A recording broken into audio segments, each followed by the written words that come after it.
கடையில வாங்கிட்டு தான் தானா உட்கார்ந்து சுட்ட மாதிரி அவ்வளோ பில்டப்பா. இவரெல்லாம் எப்ப போய் பேசுவாரு, எப்ப உண்மை பேசுவாருன்னு எப்படி கண்டுபிடிக்கிறது? வாயை திறந்தா அப்படியே ஊத்துது போய்.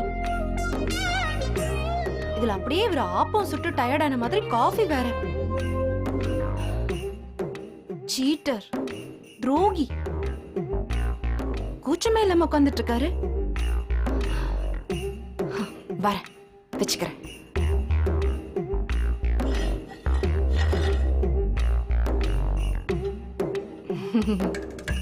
இன்னைக்கு ஆப்பம் பிரமாதம்,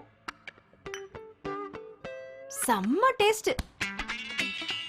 அதுலயும் அந்த தேங்காய் பால் ஏலக்காலாம் போட்டு ஃபீலிங்கா. இத்தனை வருஷத்துல எங்க அம்மா கூட இவ்ளோ சூப்பரா செஞ்சது கிடையாது. Wow, super super. பின்ன அர்ஜுன் சும்மாவா? ஆமா மாமா, இது பண்றதுக்கு எவ்வளவு கஷ்டப்பட தெரியுமா?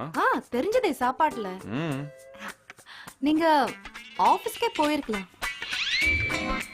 இந்த தோசை ஆப்பம் இதெல்லாம் செய்யறதுல உங்களை விட எனக்கு கொஞ்சம் எக்ஸ்பீரியன்ஸ் ஜாஸ்தி. அதனாலதான் சொல்றேன். இன்னைக்கு சாப்பாட்டுல உப்பு ஜாஸ்தியா இருந்துச்சோ? அப்படியா? அது என்னன்னா, இன்னைக்கு டிஃபன்ல கொஞ்சம் உப்பு ஜாஸ்தியா இருந்த மாதிரி இருந்துச்சு. இவ்ளோ பெரிய ஹோட்டல்ல உப்பு ஜாஸ்தியா போட்டு தப்பு பண்ணா அப்புறம் வாங்குற கஸ்டமர்ஸ்க்கு என்ன? அடுத்த தடவை நீங்க குப்பையில பார்த்து போடணும்.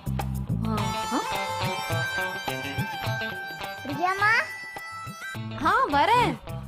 உங்க அப்பா செஞ்ச ஆப்பம் பிரமாதமா இருக்குன்னு பாராட்டிட்டு இருக்கேன். இன்னும் பெட்டரா எப்படி செய்யலாம்னு டிப்ஸ் கொடுத்துட்டு இருக்கேன்.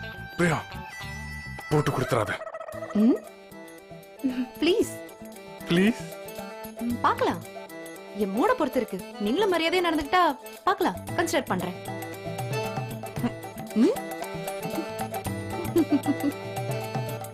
ட்ரை பண்றேன்.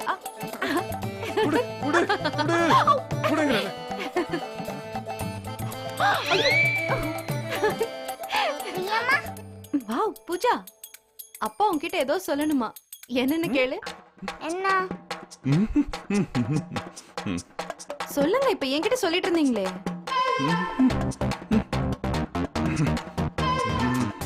கேளு. அட, வாயை திறந்து சொல்லுங்க. ஏன் இப்படி உட்கார்ந்துட்டு இருக்கீங்க? வாங்க, நம்ம காம்படிஷனுக்கு பிராக்டீஸ் பண்ணலாம். ஆமா, வா, நம்ம ரெண்டு பேரும் போய் பிராக்டிஸ் பண்ணலாம். ஞாபகம் வச்சுக்கோங்க, உப்பு பார்த்து போடணும். வா, come come come come.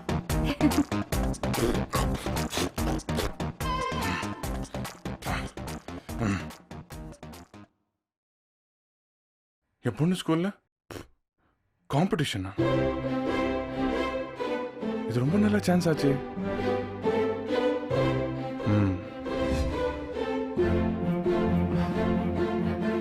Pooja, speech காம்படிஷனுக்கு டாபிக் அனௌன்ஸ் பண்ணியாச்சா? என்ன topic? My father. Wow, nice.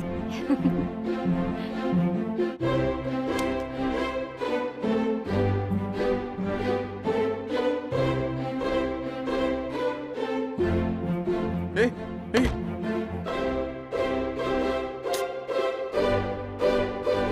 ஏன் இப்ப டோரை க்ளோஸ் பண்ண?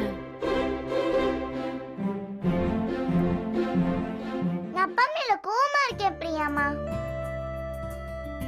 அவர் உங்களை ட்ரபிள் பண்ணாருல,